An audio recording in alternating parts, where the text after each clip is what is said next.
Maybe it's not him, maybe it's his lawyers. But y'all all still together. I don't play that. You have the control to tell your lawyers what to do. It's awfully strange how every single time something come out about me, it come out on the same blog. It starts off little, and then it gets bigger and bigger and bigger and bigger. I have the proof that you're paying people to post this stuff. Like, come on. Like, this is just, it's a lot. It's a lot, and... Iman Shumpert is out here celebrating. Not quietly, not privately, visibly, openly, with the specific energy of a man who has been waiting for exactly this moment and is not trying to hide how much he is enjoying it. Because Teyana Taylor, who publicly filed a court motion just to get him to stop making their divorce messy and told anyone who would listen that all she needed was to be left alone, is now dealing with something he apparently finds hilarious. I have to file a motion to get him to leave me alone so we can both go and live our life in peace.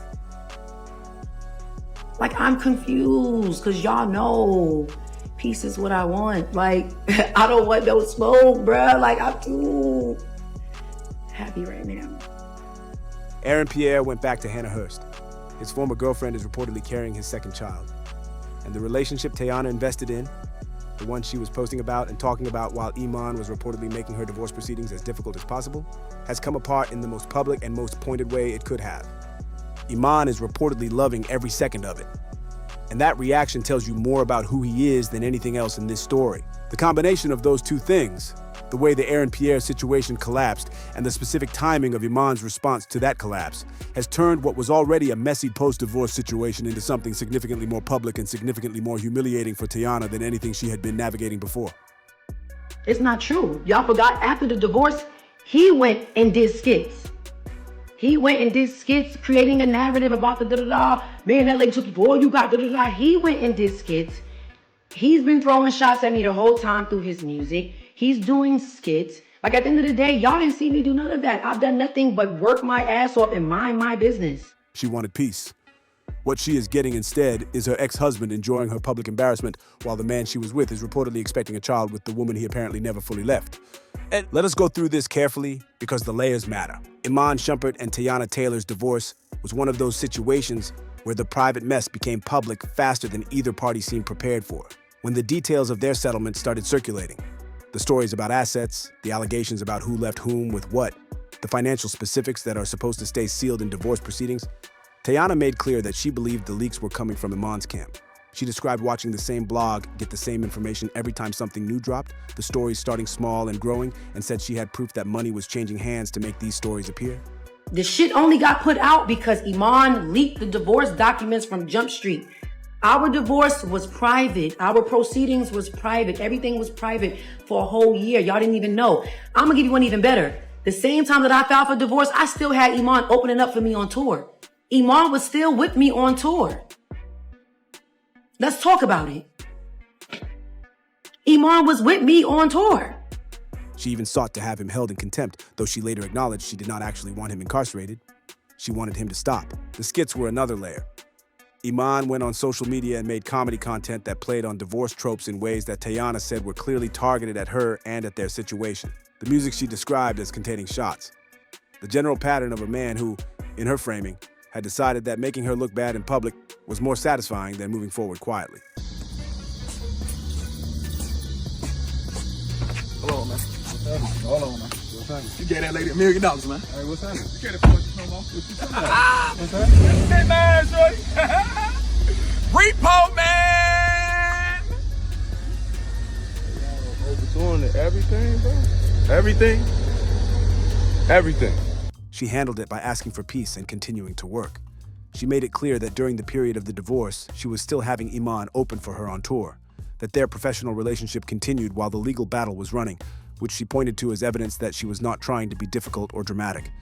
She kept receipts about what she got in the settlement and why, including explaining that the payment she received related to the Rolls-Royce incident and other specific events, rather than being some kind of greedy asset grab, as certain narratives suggested. One thing you will have clear is that Teyana ain't take nothing from Iman. Oh, and that $1 million y'all claiming, that 7-figure, 8-figure, it was a one-time fee of $1 million and damages. When Iman crashed the $400,000 Rolls Royce and Iman did whatever other stuff he did, that was the things he had to pay me back. Iman left me with a whole lot of shit. That's another thing. Let's be clear with that too. When you're dividing marital assets, when you're dividing houses and stuff, if it's still bills a part of it, if it's still whatever taxes, who you think got to pay for that? Because bitch, let's be clear. Bitch, you think auntie want to be stuck paying taxes and bills and da-da-da-da, boom, boom, boom? No. But guess what? I've been doing. Then Aaron Pierre came into the picture, and Iman's behavior reportedly intensified. Because watching your ex-wife start a high-profile relationship with a man, the internet was calling Mufasa, a British actor who was blowing up in a major way and who was objectively very attractive and very accomplished, apparently hit Iman somewhere real. The reports that he made the divorce proceedings more difficult once the relationship became public are consistent with the behavior of someone who was processing the sight of his former partner moving on with someone the culture found exciting. What I'm doing in peace, I'm begging y'all. I am begging y'all to let me get my back blown out in peace. All right, bye. Teyana, for her part, was openly invested in Aaron Pierre. She was the one who posted first. She was the one talking about him in interviews, describing how she got shy and blessed when she tried to put her feelings into words. She was the one making clear that this was not casual. Aaron Pierre, by the accounts of people watching from the outside, was considerably quieter about the whole thing. The asymmetry was visible. She was all in. He was not as publicly demonstrative. And that asymmetry is the thing the streets were pointing at from very early in the relationship. The fans who started questioning whether this was real, whether the timing was too convenient, whether a British actor trying to build an American audience might have strategic reasons to be publicly associated with someone as beloved in black culture as Teyana Taylor, those fans were apparently tracking something real. The case that gets made for the PR relationship theory is circumstantial but not nothing. Aaron Pierre had a documented prior relationship with Hannah Hurst that was serious enough that they went to a wedding together as a couple just weeks before news of his romance with Teyana broke publicly. You do not bring someone to a wedding casually. That is a statement about the relationship's status regardless of what either party says about it afterward. Hannah had been linked to him since his career started taking off. She locked her social accounts when he began getting more public attention. Then, Teyana. Then the soft launch of a son he had apparently not disclosed to Teyana before they were together. A child she reportedly found out about after the relationship was underway, possibly through Instagram like everyone else. Then the relationship ending. Then Hannah apparently pregnant with a second child. Then Aaron, according to street reporting, back with Hannah and working toward being a family. If that sequence is accurate, and the receipts being circulated suggest it is at least partially accurate, then what Teyana was inside was a relationship with a man who had never fully left his previous one, who used the visibility of being with Teyana for the specific professional purpose it served, and who returned to the situation he had temporarily stepped away from once the career momentum had been established. That is a specific kind of play, not the casual moving on kind, the calculated kind. The kind where someone understood what being publicly associated with you would do for them and executed the association for that specific purpose. Teyana did not deserve that. She has been one of the more genuinely talented and genuinely magnetic figures in the culture for years. Someone whose talent has always exceeded her commercial recognition and who has navigated multiple chapters of public difficulty with a combination of transparency and resilience that has made her genuinely beloved. To have given her heart to a situation that may have been strategic from the other side, to have been the one posting and talking and invested while the other person was quietly maintaining an entirely separate primary relationship, is the kind of experience that would shake anyone. And it is the kind of experience that a person who has already been through the specific pain of the Iman Shumpert divorce did not need to go through again. Iman's current behavior, the reportedly shady posts, the insiders describing him as bragging about Teyana's situation, the specific glee that observers are noting in how he is responding to her public embarrassment, says everything you need to know about where he is emotionally.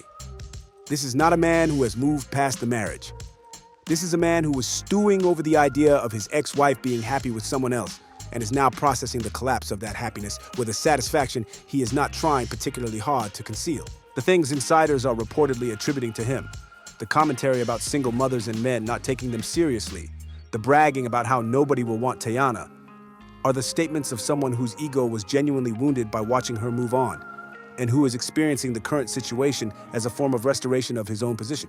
If she cannot keep a man, the implicit argument goes, then what he had with her was not as replaceable as the Aaron Pierre chapter implied. That logic is both mean and transparent. It is also the logic of someone who has never fully accepted that the marriage ended because of things he did.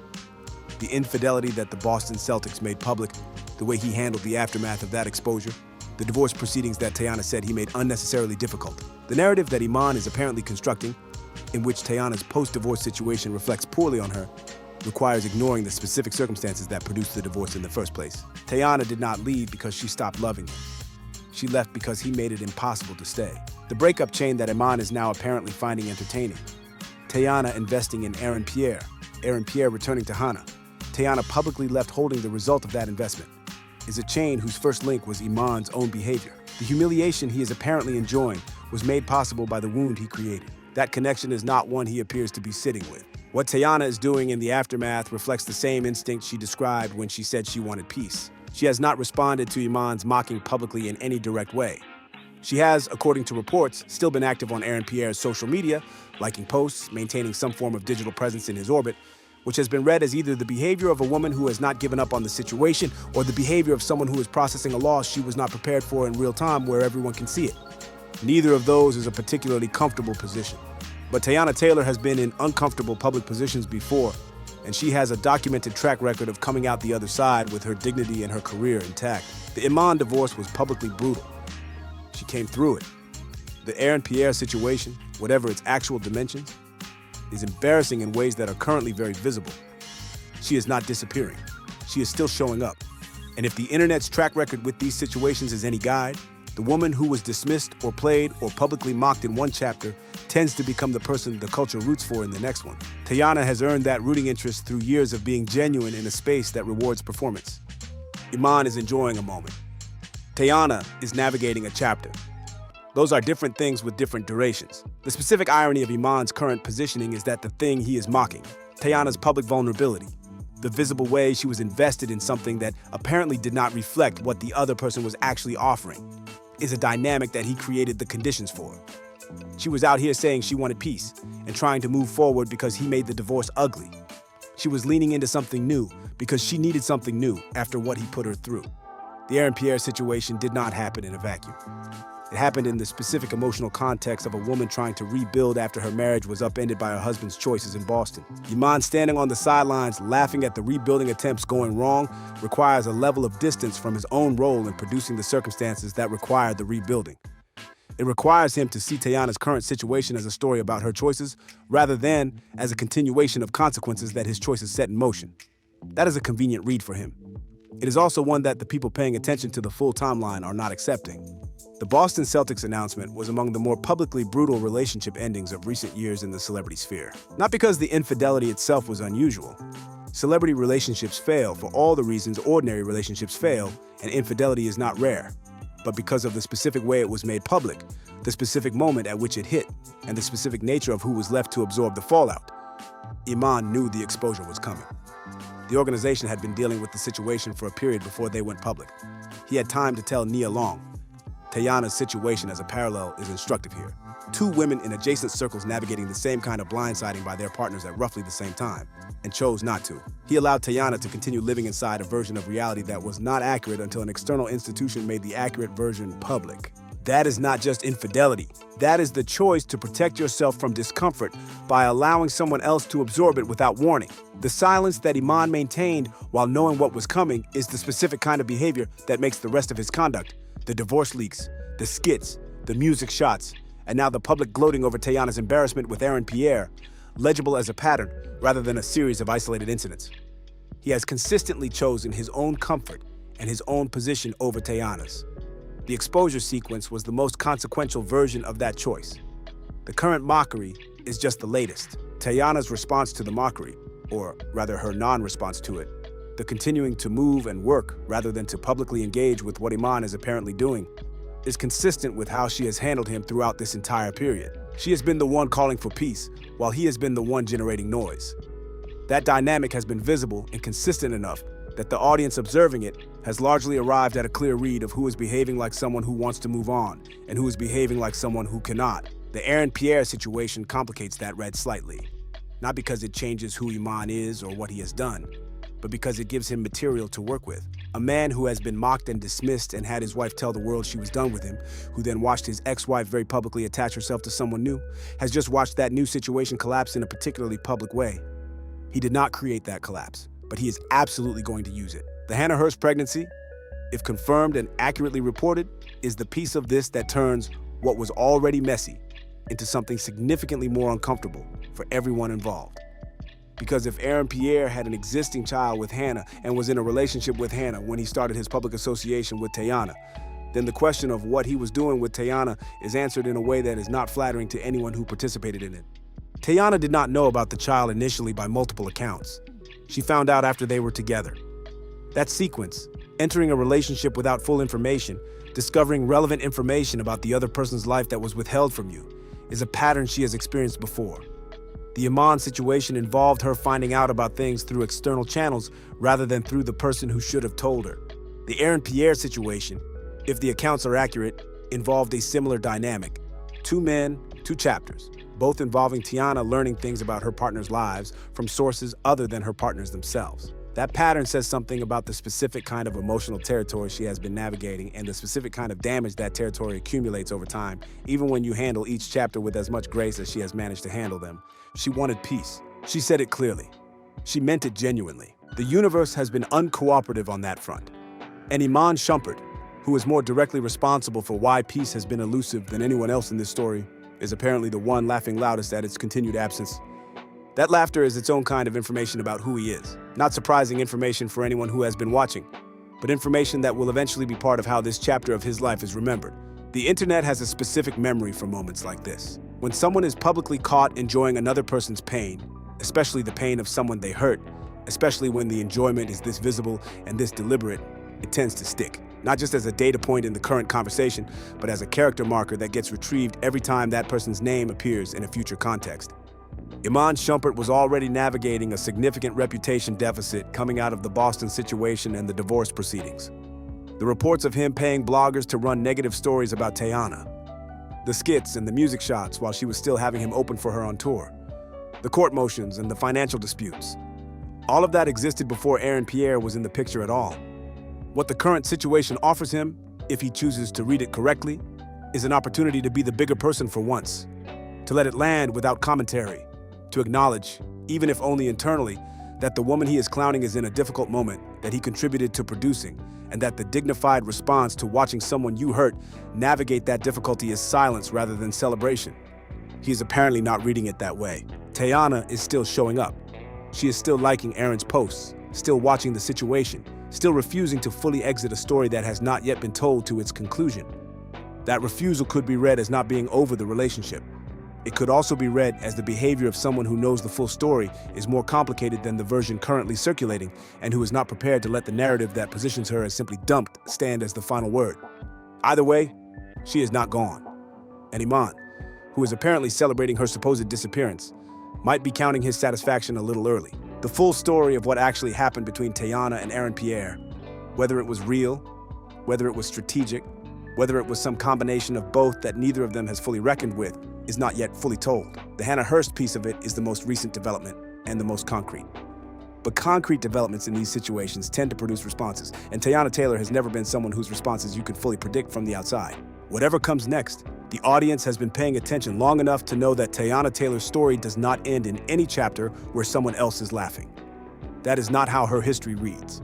And that pattern, more than any specific detail of the current mess, is probably the thing Iman should be sitting with, rather than celebrating. She wanted peace. He wanted chaos. The score on that particular contest is not yet final. But Iman Shumpert laughing at Teyana Taylor is the image this chapter is going to be remembered by. Not her. Him, sitting on the sideline, enjoying someone else's pain, unable to fully move on from a woman he already had the chance to hold and lost through his own choices. That is not a good look. That is not a win. That is a man who cannot stop watching someone he let go, even when he is trying to perform the opposite. So here is where this sits. Aaron Pierre reportedly returned to Hannah Hurst, who is reportedly pregnant with his second child, which has reframed the relationship with Teyana as something that served a specific purpose for him at a specific time. Iman Shumpert is reportedly mocking Teyana's situation publicly and privately with the energy of a man who spent months watching his ex-wife glow while she was with someone new and is now getting his satisfaction back.